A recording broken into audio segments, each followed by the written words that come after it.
Well, welcome back. Welcome anew to the Further Faster podcast. I, of course, am Joseph McClendon III, and I will be your guide, your host, and maybe even your mentor for this next little while on this voyage, this part of your journey called life, to help you do exactly what the name implies, and that is to assist you in going further, faster, and becoming wealthier. And around here, wealthy means to be healthy, happy, and financially abundant. And on that subject, today, actually, I'm just going to tease you for a second. I'm not going to tell you exactly what we're going to talk about till you come back. But I will say this, that what we're going to talk about today is the only thing, or shall I say the biggest thing, reason, component that has kept you and pretty much everybody on the planet from achieving their dream goals and desires, getting what they want. So grab a pad and paper, of course, and I'll be right back with this thing that I'm teasing you about. I'll see you in just a minute.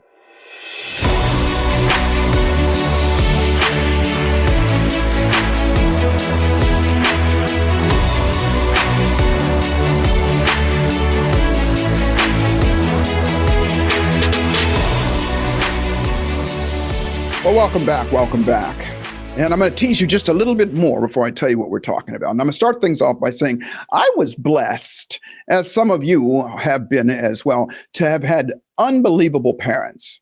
Now, I didn't think they were unbelievable when I was a kid, but now that I look back, they were unbelievable. I saw a meme the other day that said, when I got older and I got in my 40s and 50s, I realized that my parents were right.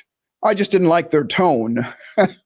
So the things that they taught me when I was young, I didn't appreciate them. And the hardships that they put me through that I thought were hardships in the time, and in the end wound up being things that aided me in going further, faster in my life. And one of the things that they always taught us, myself and my sisters, was, I remember my parents, both of them, were united in saying, if anybody else can do something or is doing something, then that means you can do it too. And then they were also very, very careful to say, notice I said you can do it. Not you will do it, but you can do it. And as I got older, and as I went through life, they would actually have me do things. And they would, I got, classes in karate, and they would, kind of keep me busy doing things. And I always had great models and mentors and things like that in my life. And that is why I'm such a huge advocate of mentors and teachers and coaches and things like that. And that is why, quite honestly, I started the Neuro Encoding Institute so that I could share the knowledge and the wisdom and the processes that I got from my mentors, and even share my mentors as well with as many people as possible. And so growing up, I had mentors that would teach me things and show me things, but it always came down to this. I learned some things, but I didn't always do what I learned. I fell short oftentimes. I'm human. I fell short. I didn't do what they said, and I had to learn things the hard way. And so later on in life, I started to kind of take a check on myself and start to realize, well, listen, I wanted to be wealthy. I wanted to be healthier. I wanted to be happier, and I wanted to be financially abundant. And to be quite honest with you, when I was young, it was all about the money. It was about making money. I didn't really put so much emphasis on health, because when you're young, you kind of feel like you're going to live forever. But as I got older, of course, that started to be something that I put a focus on, and it is one of the things that we talk about here for obvious reasons. But the thing that when I looked at, being financially independent and financially abundant and all those things, I was presented with lots of different things to start my careers and to do my careers in the thing that I did. But to be honest with you, I failed a lot. And the reason I failed a lot is the same reason that most people fail a lot. And that is the F word, fear. That's it, fear. And no matter what you say, I can go anywhere. When I do business consulting, when I do personal consulting, when I do mentoring, teaching, coaching, and even in my traditional psychology practice, it was always came down to fear. And so you may have heard me talk about these before. I'm going to give you what I call the 10 deadly sins, or the 10 main fears. And I'm going to focus in on I'm going to focus on the main ones, but I'm also, the beauty of what we're going to do here today, and the beauty of anything that whenever you come here to the Further Faster podcast, is I'm going to give you something to do about what we talk about. Because knowing something or acknowledgement and recognizing and realizing something, that's one thing. But doing something about it is another. Now, right now, you can go on, and I love it, by the way, on social media, and there is a flurry of people that are going to give you good advice with regard to how you function. You got to have courage. You got to have tenacity. When this happens, that's why this is happening. And all that stuff is great knowledge, but there's very, very little process in what to do about it, because all of us will say, yeah, you're right. That's absolutely right. And all of us can get motivated. And I oftentimes, when I go do a keynote speech somewhere, I will give people a choice. And I always tell people, listen, I can give you a speech, and it's going to be one of those great speeches like, you got to burn your boats on the shores of the enemy if you want to win, and you got to have courage. And I'm going to give you some stories about courageous people. I'm going to give you some examples of people who broke through their fears and did it. And at the end of that speech, you're going to feel great. You're going to be excited. You're going to be motivated. You're going to be empowered. You're going to be all these things that make you feel like you want to do something now and that you can do something now. The truth of the matter is that feeling is going to last anywhere from 24 to 48, maybe 72 hours before it wears off. And what it wears off into is our old habits, our old beliefs, our old fears, if you will, come up and take it over. And we function a certain way when they do, because the speech didn't really do anything to change anything. So I say, I can give you that speech, and at the end of the speech, you'll think I'm spectacular, and you'll think this was spectacular, you'll think you're spectacular. But it's not going to last. Or I can teach you something that's going to change your freaking life. Which choice is yours? And of course, they always choose the latter. And so that's what we're going to talk about today.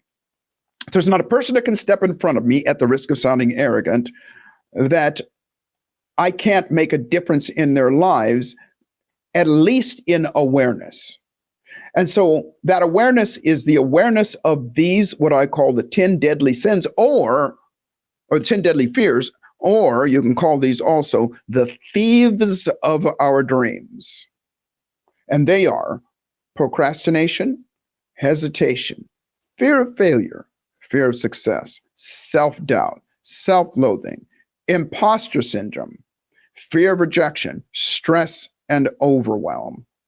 All 10 of those things. Look, I literally teach my students, you can get in an elevator and say, hey, everybody in here, could any of you benefit from procrastination, hesitation, fear of failure, fear of success, self-doubt, self-loathing, imposter syndrome, fear of rejection, stress, and overwhelm? If you suffer from those things, could anybody benefit from getting help on those things and helping mitigate those things? And 100% of the audience is going to say yes, because everybody suffers from them, self included. And it's not about getting rid of them, and it's not about squashing them down or covering them up. It's about mitigating them, making them smaller so that you can replace them with something that serves you. And so, having said that, if all of those things, any of those things that you recognize, well, wait a minute, that's the reason why I don't get up early or stay up late, I procrastinate, or that's the reason I say I'm going to do this diet and I don't do it. That's the reason why I don't go to the gym. That's the reason why I don't pick up that phone, is because I'm afraid of rejection or whatever that's going on. All of those things impact our lives. And the truth of the matter is, we all have them, and those are fears. And I want you to know something. And by the way, everything that I say is not something that Joseph McClendon made up. These are things that obviously, as I said, and that's why I opened the program by saying, I've had coaches, mentors, teachers, not just my parents, but coaches, mentors, and teachers. And some of them you know or know of, the Tony Robbins and the Les Browns and the list goes on and on. Deepak Chopra, all of these people have been my mentors, and not just my mentors that I've looked up on YouTube. These are people that I know, people that I have sat with and had spent some time with. I've been fortunate enough to do that. And the reason I'm here is because I want to pass that on to you. But the truth of the matter is, there are no fearless people. There's nobody that is not fearless. But there are people that fear less. And what I mean by that is this: fear it's a survival mechanism. If you went through life without fear, then your life would be very, very short, because you're going to do something stupid or something's going to come along and take you out. Babies have no fear. And listen, babies will eat poison if you put it in front of them. Babies have no fear, and they'll walk off the edge of a cliff. because they have no fear of falling or any of those things. But human beings, as we grow up, listen, we become afraid of things because we get experiences. You stick your hand in the fire, it burns you, then guess what? You learn from that. And you got a fear of pain. Listen, I'm not going to stick my hand in there because I'm afraid that if I do, I'll get burned. So whether it's a small fear or a big fear, we all have them. But so nobody does not have them. Nobody is not fearless. But when I say people fear less, I don't mean the quantity, meaning the amount of times that they become fearful, although it does start to reduce when you start to do what I tell you to do and you start to recognize this. I'm talking about the amount of time that they spend in this emotion called fear. The amount of time, because you can stay fearful, and let's just use worry for an example. You're worried that something is not going to happen, or you're worried that something is going to happen. And while you're worrying about it, your body is going to release chemicals that are harmful for you and keep you fearful. That's what worry is. Your body is going to dump something called cortisol and adrenaline and all of those things into your body that make you feel that way and keep you worrying. What's going to keep you focused on that? Your stomach's going to turn. You're going to get, you're going to lose your energy, all of those things because you're worried. Well, that's just fear. Whether it's fear of failure, fear of success, self-doubt, uncertainty, any of that stuff, that's just fear. And no matter what, in that moment, everything that we do has an element of choice in it. Said differently, if you're worried about something, a fearful person is going to stay worried. A person that has learned to mitigate their fear, mitigate the time that they spend in fear, is going to find solutions better. And you probably heard me talk about this before. You become more optimistic, meaning you start thinking of other options. So if something happens, if you're worried about something, then you have an option in that moment to go, well, wait a minute, you know what? It hasn't happened yet, and maybe this good thing will happen, or what can I do to make sure that it happens? And you start to look in those things and you become more optimistic. So obviously you have taken yourself out of fear. Even if it's just for a very short moment that you're in fear, fear is designed, remember this, fear is there as a warning signal. That's it. You're not designed to stay in fear. And as a matter of fact, if you stay in fear too long, there goes your health, there goes your energy, there goes your ambition, there goes everything that would get you to go forward. Will it get you off the dime? The answer is yes. You'll take your hand out of the fire. You'll do something right now in the instant, but it is not sustainable. It will not go on. And the more that you allow yourself to stay there, the more it will persist. Now, I'm going to get a little technical on you for a second. And don't worry, I'm actually going to give you something to do to snap yourself out of it so that you fear less. But here's what happens. In the human brain, we have a couple of systems that are always on alert and always working. Not the least of which being our sympathetic and our parasympathetic nervous system. And all that means is your sympathetic nervous system is fight or flight. Something happens and it goes, I got to do something to get the hell out of here, or I got to do something to fight my way out of here. Now, when that happens, like I said, and again, I may be repeating myself, and I hope you've heard this before, and hear it again, it's so you can use it. That when we're in that mode, we only have two options. Get up and get out, or fight your way out. And in that moment, the adrenaline that's going through your system, which, by the way, adrenaline is corrosive. It is not meant to be in your system all the time. It literally is there to get you into action right now. Something shows up that is a danger to you, whatever it is. That adrenaline comes into you right now and it says everything on alert. All your muscles, your eyes will dilate, everything will happen, and it's time to take some action right now. Let's get the hell up out of here, or let's fight this thing and get it over with. But either way, let's do something, and we are at the ready. Now, when that happens, every bit of your entire being is called upon, and it's unbelievable stress in that moment. Unbelievable. The other thing that is released is something called cortisol, and cortisol is corrosive as well. Because what it is literally doing is shutting down your ability to see anything else that you become focused on everything that's happening right now that you are afraid of. And that's what you'll focus on. And if you focus on it, then guess what? That's more of it you'll feel. And the more you feel, the more of it that you'll do. Well, I'd like to add to that. And by the way, all of this happens in something called your amygdala. It's a part of your brain that says, okay, this is what we're going to do about something. We're going to do something. And in that moment, that in that amygdala part of our brain, that's what's sending out these signals to go, to your heart to beat faster, to your adrenal glands to release more adrenaline. All of those things are going on inside there.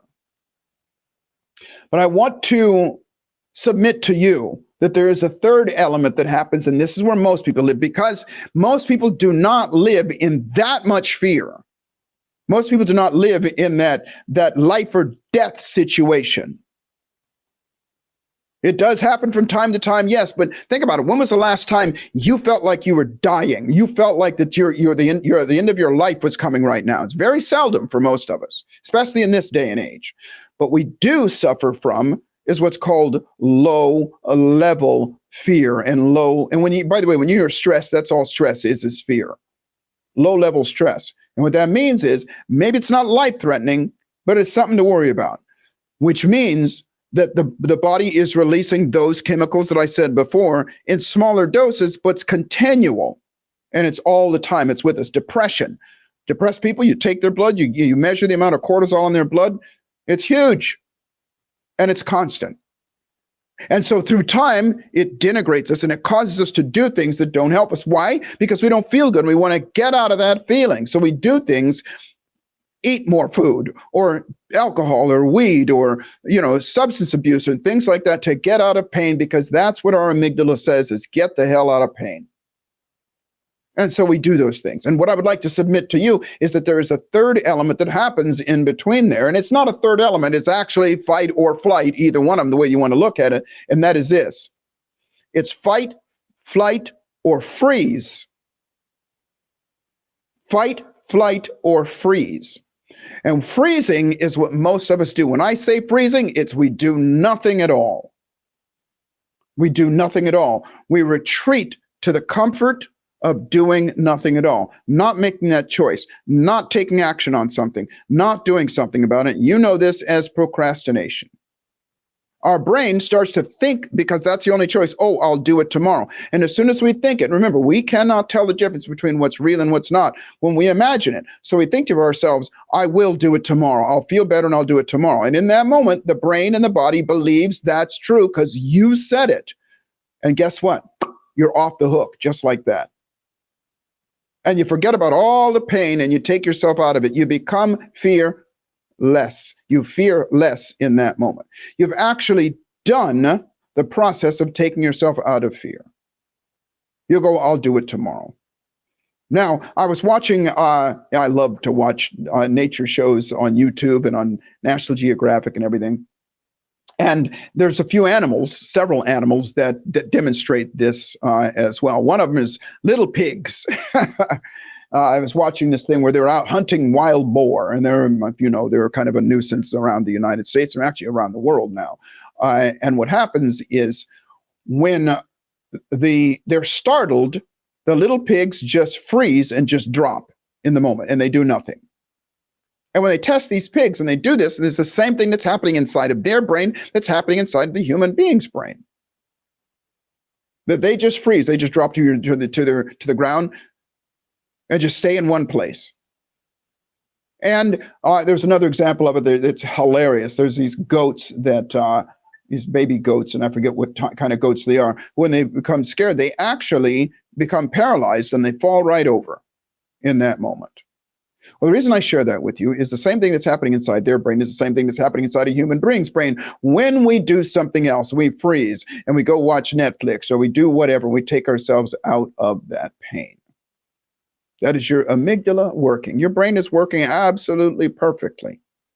But here's the clue. Here's the kicker. Here's the fun part. Here is the solution. And that is that we have all been blessed with a type of brain that we can change. That we can actually override instinct. We can reprogram ourselves. We can encode ourselves to override even instinct. There's no real other animal on the planet that even ventures to do that. Most, if not all, other animals on the planet, they stick with their instinct throughout their lives. That's what keeps them alive.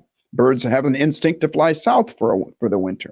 Butterflies. I was watching this thing again. I love nature shows. The monarch butterfly flies, several thousand miles, like 5,000 miles from North America all the way down to South America, so that they can breed. Whales travel thousands of miles. They do it all from instinct. Nobody sits them down in school and says, you got to do this. They do it from instinct. We're human beings. We can change our instinct. We can change our behavior. We can change what we do. We can change what we believe. We can change how we behave. The old saying is, the best time to plant a tree is 30 years ago. The next best time is right now. So it doesn't matter your age. It doesn't matter where you are in your life right now. You can make a change. So I'm going to take a really short break. And when I come back, we're going to venture along that path of what you can do to make that change. And it's going to be unbelievably simple. I'll be right back.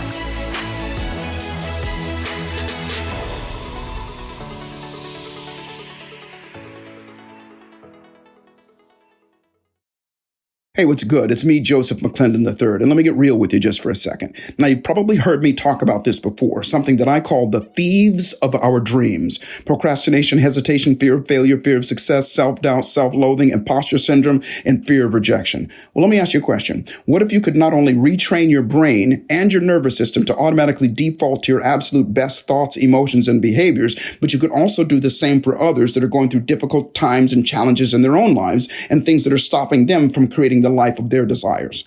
Well, this is what I call neuroencoding. And at the risk of sounding arrogant, these are the same tools, methods, and strategies in neuroscience that I've used to operate in the upper 5% of all of my own businesses, especially as a coach, a speaker, and a presenter for the last 30 plus years. The Neuroencoding Institute provides you with the knowledge, the tools, and unmatched support to become a certified neuroencoding specialist and guide you to the life of wealthiness. And remember, wealthy means to be healthy, happy, and financially abundant. Go to neuroencoding.com to speak to an enrollment specialist today, and I look forward to serving you at the highest level. You're enjoying this episode on Angel Phoenix Productions Podcast Network. To explore a complete lineup of quality programs and media production services, head on over to angelphoenix.com or like our Facebook page at facebook.com/Angel Phoenix Productions.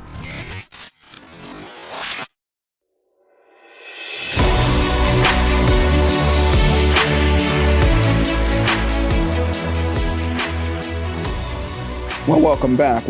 I hope you are chomping at the bit and going, well, Joseph, what is it? How do I make that shift? How do I make that shift to myself to start to, let's just say, change what maybe it's not instinct, and something I call contrived instinct, and that is that, a bad habit that you've gotten or this fear that you've gotten. By the way, and that's, any habits that you have, they're that are bad habits. They're generally fear-based.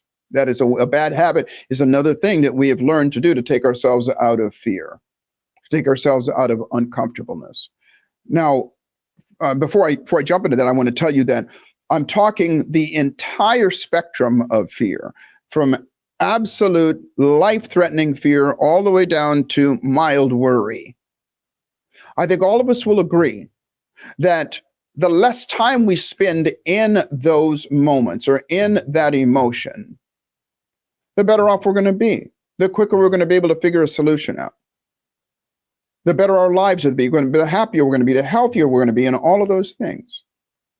But it's not just the least amount of time spent in those. It's what we do with the time that we're not in those emotions. Said differently, that when it comes down to it, this. Knowledge is not power.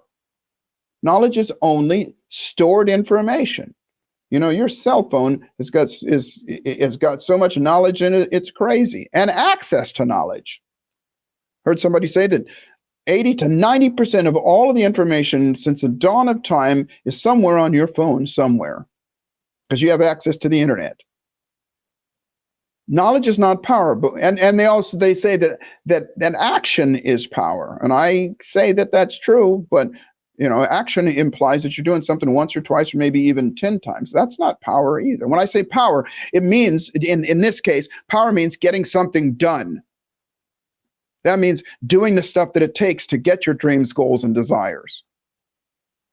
I say that activity is power, and that is action done the right action done over and over and over again until you surpass your goal. So the truth of the matter is, you can go anywhere. You can listen to Bill Gates. You can listen to Elon Musk. You can listen to anybody, and I'm just talking about those that are highly accomplished individuals, but it can be in anything, anywhere, and they can tell you what to do. But unless you do something about it, then nothing's going to happen. It's just going to be great information. And so it always comes down to this. This is where your action comes from. And the reason I'm starting this off with is because what I'm going to tell you to do, you need to do something about it. It's an execution, meaning doing something about it, application, and consistency. So if you learn something, if somebody says, go to the gym, lift this weight, 100 times, this many days, you got to execute that. You got to execute the process that is given to you. Application that is given to you. And you got to do it over and over again. But here's the challenge.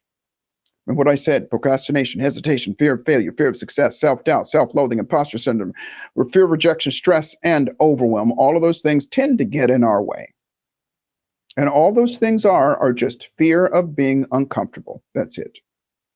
And when we're uncomfortable, guess what? We only see the bad. We only see the bad. I don't want to be uncomfortable anymore. Now, obviously, like I said, you can go somewhere and you can hear a lot of people saying, well, listen, discomfort is a signal for you to do something. Well, to do what? To do what? And so I'm going to share with you something that is so unbelievably simple. And when you practice it, guess what? It has a global effect on all of your fears. When I say a global effect, it doesn't just affect the thing that you're dealing with right now. It conditions you to instinctively snap out of it. Snap out of fear into something else, anything else that serves you. And when I say anything, I mean anything, because most of us will, because we do it, don't we? When we go drink alcohol or we smoke weed or we do anything like that, and anything, we don't make conscious choices all the time. Sometimes we do. We just go, this is better than the feeling that I was feeling a while ago. I'm going to be 70 years old in 6 days.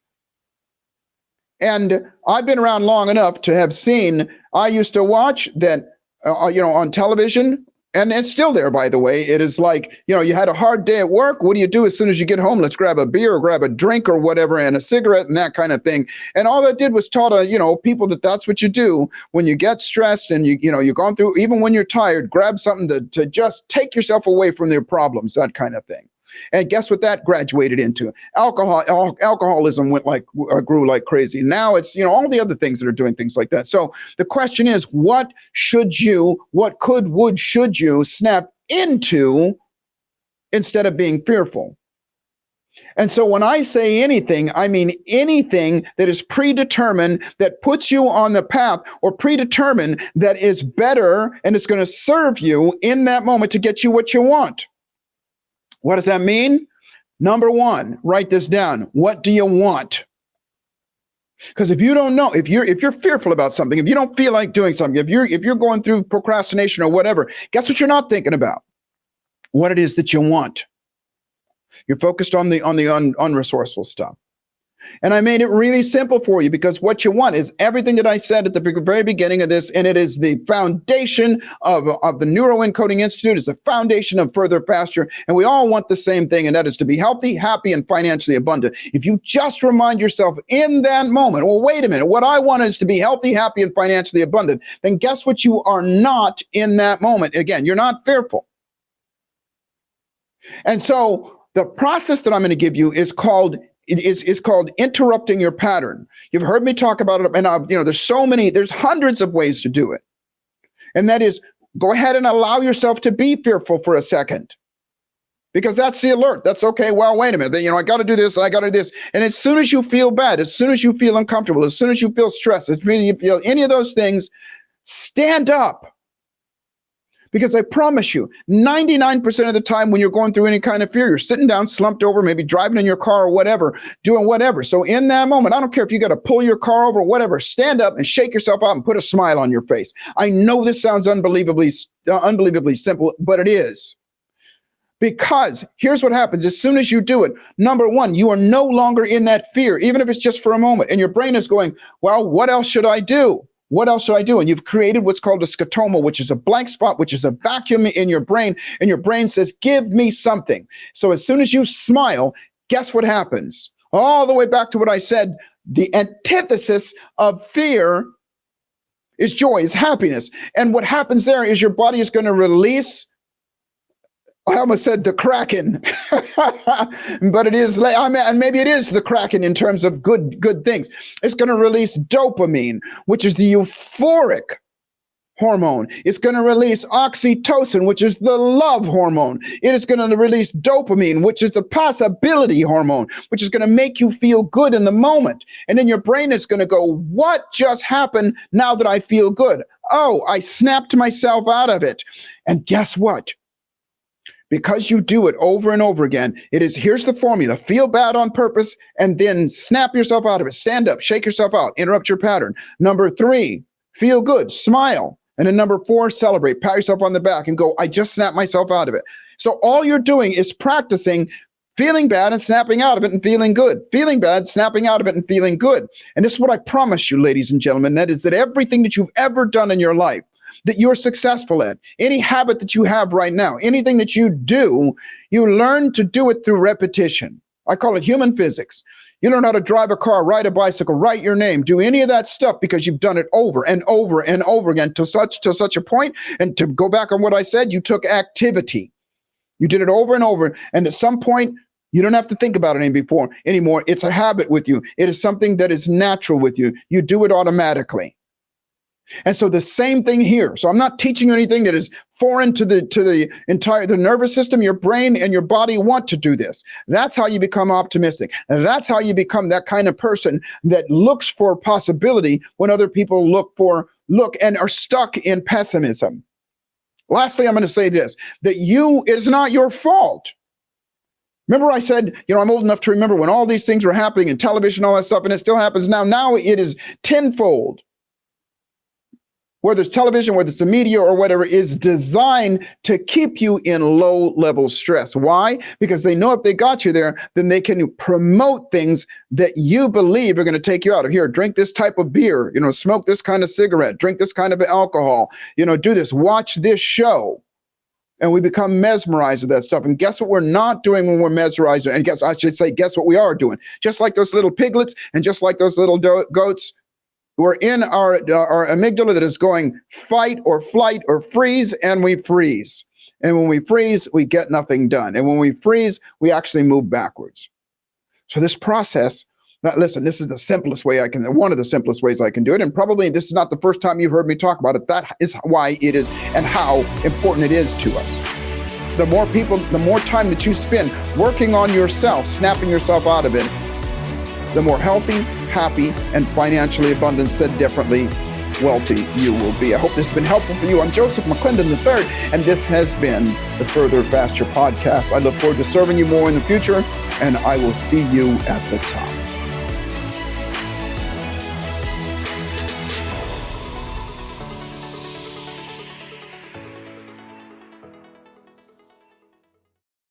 This podcast was a production of Angel Phoenix Productions. Explore more episodes of this show or other great shows on the Angel Phoenix Podcast Network by visiting angelphoenix.com. The views expressed in this show do not necessarily represent those of Angel Phoenix Productions or its advertisers and may contain language that's unsuitable for younger listeners.